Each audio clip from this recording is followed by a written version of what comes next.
Okay, now we're ready, since we've built our Cybertech Trimod with the chair back and anterior panel, we are now ready to fit our Cybertech Trimod.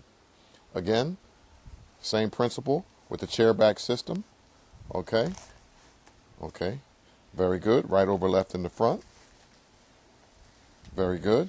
Lift off the Velcro strip and then make your pull.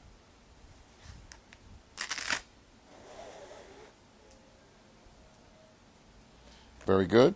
Again, this is for your laminectomies, discectomies, multi-level fusions, single-level fusions. This is something that is strictly post-op. Turn around, please. As you can see, we still maintain splinting of the spine that promotes healing of the sutures, and we still have Cybertech mechanical advantage.